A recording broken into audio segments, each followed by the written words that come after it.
वर्ष उम्र होता होगा, बचपन से 55 तक वो कहां थे? क्या बिहार में कोई, जब वो प्रोफेशनल काम करते थे, पैसा कमाते थे, तो बिहार में कोई अस्पताल खोले हैं क्या? बिहार में कोई स्कूल खोले हैं क्या? बिहार में 10 गरीब के बच्चे का शादी करवा दिए हैं क्या? आज नेतागिरी करना है तो पैसा कमा करके पैसा पर आदमी रखते हैं और पैसा पर राजनीति करते हैं। पैसा 2 नंबर का कमा करके राजनीति करने चला आए हैं। बिहार की जनता सबको पहचानता है। बीजेपी प्रदेश अध्यक्ष दिलीप जायसवाल ने कहा कि गृह मंत्री अमित शाह के बिहार दौरे के बाद बिहार को बड़ी सौगात मिली है। खासकर सीमांचल के पूर्णिया, अररिया, किशनगंज, कटिहार जैसे जिलों में बाढ़ से निजात के लिए और सिंचाई के लिए कोसी मेची लिंक में 11,000 करोड़ रुपए बजट में प्रावधान किए थे। इस परियोजना के लिए कैबिनेट ने राशि निर्गत कर दी गई। योजना के आने से 7 लाख हेक्टेयर जमीन में सिंचाई का कार्य होगा। इस दौरान दिलीप जायसवाल ने जनसुराज के सूत्रधार प्रशांत किशोर पर तंज कसते हुए कहा कि बचपन से 55 तक वो कहां थे। वो अपनी आमदनी का 50% हिस्सा समाज के विकास कार्य में खर्च कर दें, तब राजनीति करें। बचपन से लेके 55 तक वो कहां थे? बचपन से लेके 55 यानी 48-50 वर्ष उम्र होता होगा, बचपन से 55 तक वो कहां थे? क्या बिहार में कोई, जब वो प्रोफेशनल काम करते थे, पैसा कमाते थे, तो बिहार में कोई अस्पताल खोले हैं क्या? बिहार में कोई स्कूल खोले हैं क्या? बिहार में 10 गरीब के बच्चे का शादी करवा दिए हैं क्या? 10 बुजुर्ग लोगों का इलाज करवाए थे क्या? आज नेतागिरी करना है तो पैसा कमा करके पैसा पर आदमी रखते हैं और पैसा पर राजनीति करते हैं। मेरा 5 ही सवाल है, क्या आज से राजनीति में आने के पहले उन्होंने कोई बिहार में स्कूल खोला? पैसा 2 नंबर का कमा करके राजनीति करने चला आए हैं। बिहार की जनता सबको पहचानता है। जितना पैसा है उसका आधा पैसा पहले गरीब में खर्चा कर दे, तब फिर नेतागिरी करने आवे। जितना पैसा है उसके पास आधा पैसा बोलिए गरीब में खर्चा करे, गरीब लड़की का शादी कराए, गरीब बच्चे को पढ़ाई करा दे, स्कूल खोलने का काम करे, अस्पताल खोलने का काम करे, किसी बुजुर्ग का इलाज करवाने का काम करे। इतना काम करके पहले उसका सूची निकाले, तब लोग नेतागिरी में आता है। जी, नेतागिरी क्या है कि पैसा हुआ तो। इस मौके पर दिलीप जायसवाल ने आगे कहा कि सीमांचल में बहुत पुरानी रेल परियोजना गलगलिया किशनगंज को जल्द से जल्द शुरू करने का निर्देश दिया गया है। उन्होंने कहा कि बिहार सरकार ने भी फैसला लिया है कि शिव सर्किट बनाकर सभी शिव मंदिरों को जोड़ा जाएगा, ताकि पर्यटन का भी विकास हो सके। वहीं दिलीप जायसवाल ने बताया कि 15 अप्रैल के बाद विधानसभा स्तर पर एनडीए का सम्मेलन करने का कार्यक्रम होना है। पूर्णिया में एक स्थानीय कार्यक्रम वैश्य पोद्दार समाज का वार्षिक सम्मेलन था और उसमें मुझे आने का अवसर मिला।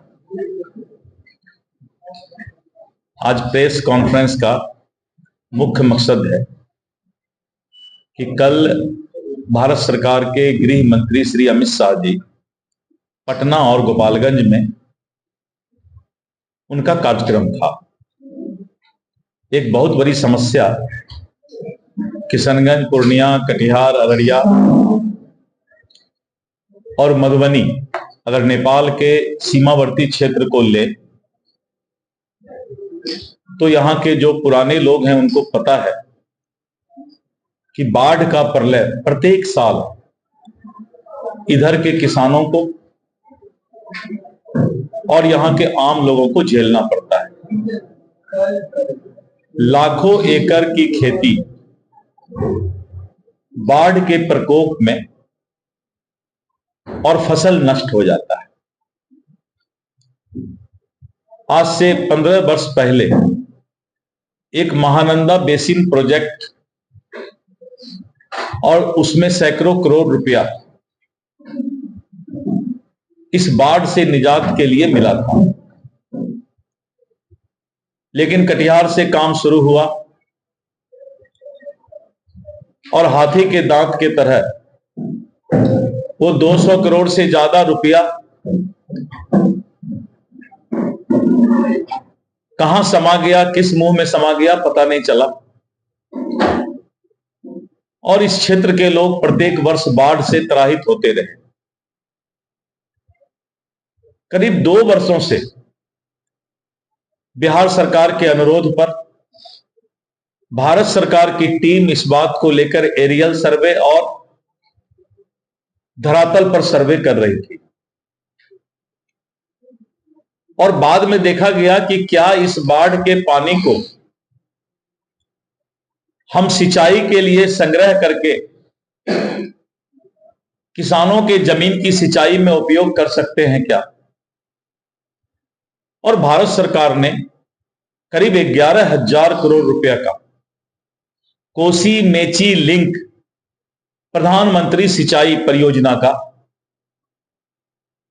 अपने बजट में प्रावधान किया और आज से 4 दिन पहले इस परियोजना के लिए कैबिनेट ने राशि भी निर्गत कर दी। नेपाल से आने वाले और कोसी मेची नदी में जो पानी आता है और जिससे बाढ़ का प्रकोप होता है, अगर आप उसका एरियल मैप देखेंगे तो किस तरह से उस पानी को बाढ़ के समय हम संग्रह कर लेंगे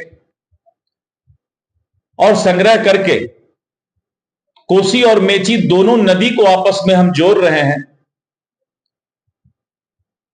और उससे करीब 7 लाख 6 लाख से ज्यादा यानी करीब करीब 7 लाख हेक्टेयर जमीन का जो है किसानों का सिंचाई का सुविधा उससे प्राप्त होगा। श्री अमित शाह जी ने स्पष्ट कहा कि अगले 3 वर्षों में हम बिहार को बाढ़ मुक्त करेंगे और आने वाले समय में सबसे पहले सीमावर्ती क्षेत्र कोसी और मिथिलांचल को इसका लाभ मिलने जा रहा है। यानी ये क्षेत्र आने वाले समय में बाढ़ मुक्त भी होगा और किसानों को सिंचाई भी उपलब्ध होगा। दूसरा, जो गलगलिया फारबिसगंज रेलवे लाइन का प्रोजेक्ट है और जो कि आगे दरभंगा मिथिलांचल और होते हुए आगे बढ़ेगा, इस रेलवे परियोजना को भी जल्द से जल्द पूरा करने का केंद्र सरकार ने निर्देश दिया है।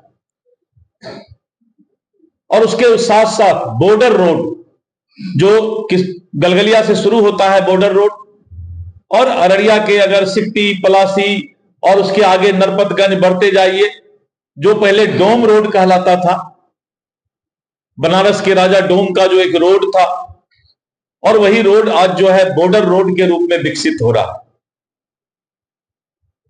तो इस तरह करके बिहार तब विकसित होगा जब कम्युनिकेशन, साधन संसाधन और किसानों को फसल उगाने में सिंचाई का सुविधा उसको मिलेगा, बाढ़ के प्रकोप से निजात मिलेगा। तो विकसित बिहार का जो रोड मैप है, परिकल्पना है, उसकी शुरुआत सीमावर्ती क्षेत्र और पूर्णिया से अब शुरू होने जा रहा है।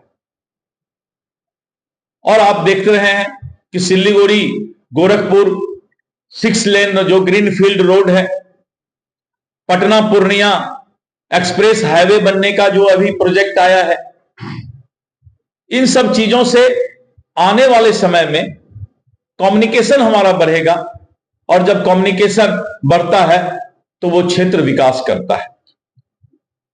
और बिहार सरकार ने बहुत बड़ा फैसला लिया है कि शिव सर्किट, जितने भी महादेव का मंदिर है, बाबा सिंहेश्वरनाथ मंदिर, बाबा कुशेश्वरनाथ मंदिर, बाबा हरिहरनाथ मंदिर, ऐसे करीब करीब 16-17 मंदिर हमारे हैं जिसको पर्यटक स्थल के रूप में आस्था का केंद्र डेवलप किया जाएगा।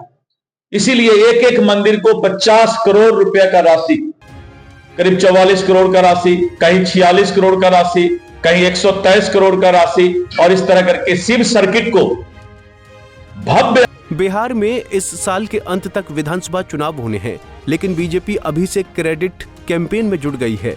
गृह मंत्री की घोषणा से लेकर केंद्र प्रायोजित जन कल्याणकारी योजनाओं को लोगों को बताने में जुटे हैं, ताकि मतदाताओं के सामने विकास की तस्वीर दिखाकर वोटरों को गोलबंद किया जा सके और सीमांचल की अधिक से अधिक सीटें एनडीए की झोली में जाएं। अब देखना यह दिलचस्प होगा कि मतदाताओं की मोहर किस पर लगती है। पंजाब केसरी टीवी के लिए पूर्णिया से रजनीश कुमार की रिपोर्ट। हमसे जुड़े रहने के लिए हमारे YouTube चैनल को सब्सक्राइब करें और नई वीडियो की नोटिफिकेशन के लिए बेल आइकॉन को दबाएं।